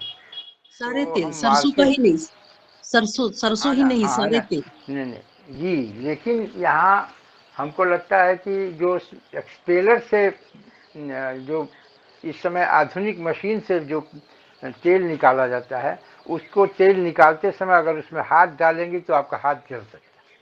तो जी हाँ, क्या इसीलिए वो नहीं यह किया तेल, है, जी, इसीलिए उनको नहीं यूज करना है। तो हाँ, तो वो इस समय उपलब्धता की बात है। तो इसमें हाँ, हमको बहुत। लगता है कि आपकी नागपुर में हर जगह उपलब्ध है। अब कच्ची घानी नागपुर का में है ना, तेल तो आज नागपुर ही आपको। पूरा देश नहीं है ना मैडम। हाँ ठीक है, आप कहाँ रहते हैं, मैं आपके जहाँ रहते हैं वहां पे एड्रेस भिजवाती हूँ। जी जी जी, आप कहाँ रहते हैं? यहाँ गाजीपुर डिस्ट्रिक्ट का हूँ। आपके गोरखपुर में जब प्रशिक्षण प्राप्त किया है, हाँ, वहाँ तो मैं कई बार गया हूँ। और गोरखपुर में बहुत सारे केंद्र हैं जहाँ मिलता है कच्ची घानी का तेल। मिलता तो, हम तो खैर मान लीजिए इसके प्रति सतर्क हैं, लेकिन और लोगों के लिए बता रहे हैं। हम तो राजस्थान से और जो बैल से निकाला जाता है वही वाला मंगाते हैं। लेकिन हाँ इसका मतलब कि ये स्पेलर वाला नहीं पीना चाहिए। दूसरी बात कि आपने बताया कि अनाज के रूप में गेहूं और चावल को नहीं खाना है, तो जिसमें जो हमारे प्राचीन बीज हैं, जो बुद्ध भगवान ने बुद्धा राइस बना के हमारे लोगों को दिया कि इसका क्या कहते हैं, उत्पादन कीजिए और इसका उपयोग कीजिए। तो क्या यह भी हम लोगों के लिए ठीक नहीं है? और साथ ही गेहूं है, गेहूं में 2 गेहूं है, जिसको एक सोना मोती और एक खपली गेहूं। तो ये गेहूं में इसकी जो ये भी शुगर फ्री है, ये सोना मोती, जिसका ग्लाइसेमिक इंडेक्स लोग बताते हैं कि 49 के आसपास है। वैसे ही बुद्धा राइस का जो है उसका भी करीब 46 या 47%। तो क्या ये हम लोगों को खाना चाहिए या केवल मिलेट ही खाना चाहिए? इस संदर्भ में हमारे भ्रांति को दूर करें। जी हो। हाँ जी, जैसे कि आपने बताया कि ये इनका ग्लाइसेमिक इंडेक्स, और दूसरी बात आपने बोली कि क्या ये यही खाना चाहिए या हम मिलेट्स, हमने मिलेट्स की बात ही नहीं की, ठीक है। हमने पुराने जमाने में जो हमारे पूर्वज, जिनको जो पढ़े लिखे नहीं थे, उनसे लेकर हर कोई जो अनाज खाता था, हमने उसकी बात की। तो हमें बिल्कुल ये हमारा चावल और गेहूं पूरा खराब हो चुका है। अब आपका अगर सोना मोती ऑर्गेनिक तरीके से पैदा होता है, उत्पन्न होता है, उपज ली जाती है, तो आप खा सकते हैं। खपली तो बहुत अच्छा है ही, लाल गेहूं वो बहुत अच्छा है। पर वही है कि उपजा किस तरह से है। हम लोग तो सर 5 साल से ऑर्गेनिक ही कर रहे हैं। बस तो फिर बढ़िया है, हमें भी भेजिए, हमें भी आपका एड्रेस उपलब्ध कराइए, हम आपसे मंगवाएंगे। बहुत अच्छा है, इन्हीं से सब मंगवाएंगे क्योंकि इनके पास सारी चीजें हैं, ऑर्गेनिक है तो बहुत ही अच्छी बात है। हम वही तो बोल रहे हैं कि आपका ग्रुप बनाइए, आप ग्रुप बनाइए, हमें जोड़िए, आपका ही वहां से हम आपका तेल भी मंगवाएंगे राजस्थान से जो बैलों से निकला है। बस आप तो हमें मतलब समस्या के समाधान के रूप में मिल गए हैं। जैसे मैंने अभी थोड़ी देर पहले बताया था, हर समस्या अपने साथ समाधान लेके चलती है। समस्या जैसी कोई चीज नहीं होती, बस हमें पता नहीं होता है उसका समाधान, हमें पता नहीं होता, लेकिन हर समस्या अपने साथ साथ समाधान लेके चलती है। तो धन्यवाद जी, आप ने बहुत अच्छा बताया। आपका नंबर दे दीजिएगा ग्रुप में। तो और जो ग्रुप हमने बनाया उसमें सब अपना परिचय भी दे आज, तो अपने बारे में जितना भी है बताएं, तो अच्छा है। आप एक समाधान के रूप में हमें उपलब्ध हुए, धन्यवाद जी, बहुत सुंदर। और जी ये आदत बने सिंह जी ने हैंड रेज किया है। रंजना जी, उनको लेने के पहले बस 1 मिनट का मात्र समय लेंगे हम। अभी बहन जी, इस योगाहार कार्यक्रम से अभी अशोक पटेल जी जो आपसे सवाल कर रहे थे, जी। उन्होंने अपने बेटे की शादी पूरी प्राकृतिक जैविक भोजन परोस के की है। पूरा मोटे अनाज जो अपने पुराने अनाज थे वही, और नमक का बिल्कुल प्रयोग नहीं किया है उसमें। सेंधा नमक और शक्कर का प्रयोग नहीं किया है बहन जी, और तेल का प्रयोग नहीं किया, कच्ची घानी के तेल का प्रयोग किया है, और देसी गाय के घी का तो ऐसे ही प्रयोग लोग किया तो है। ऐसे लोग हमारे लिए ज्यादा आदरणीय है बनिस्पत कि हम लोग जो बोलते हैं बताते हैं। बोलना बताना अच्छा है, लेकिन जो कर रहे हैं वो ज्यादा अच्छा है। तो ये जी अशोक पटेल जी है ना, तो इनका नंबर मुझे बाद में दीजिए रंजना जी। और एक भाई साहब थे जिन्होंने वो कुछ और भी एक चीज बताई थी इसके पहले, मैं बाद में बताऊंगी, अभी मुझे याद नहीं आ रहा। वो 2 लोग जो है बहुत अच्छा काम कर रहे हैं। तो ये जी, बहुत जी। अच्छा काम कर रहे हैं अशोक पटेल जी, इनका तो बहुत जी, मैं अशोक पटेल जी हैं, रामकृष्ण रघुवंशी जी है, शरद वर्मा जी है, कई लोग ऐसे हैं युगार कार्यक्रम में जो एक ऐतिहासिक कार्यक्रम कार्य कर रहे हैं। उनको अपन चिन्हित करेंगे, तो अगले आने वाले कार्यक्रम में उनके बारे में बताया जाएगा ये क्या कर रहे हैं, और उनका अपना हो सकेगा तो अपन उनका सम्मान भी किसी उचित जगह करने का कष्ट करेंगे। हाँ, तो अगले कार्यक्रम में हम लोग एक संवाद कार्यक्रम रखते हैं, वार्तालाप। तो यही सब लोग एक दूसरे से बात करेंगे, बताएंगे, ठीक है। जी रंजना जी, आगे करिए।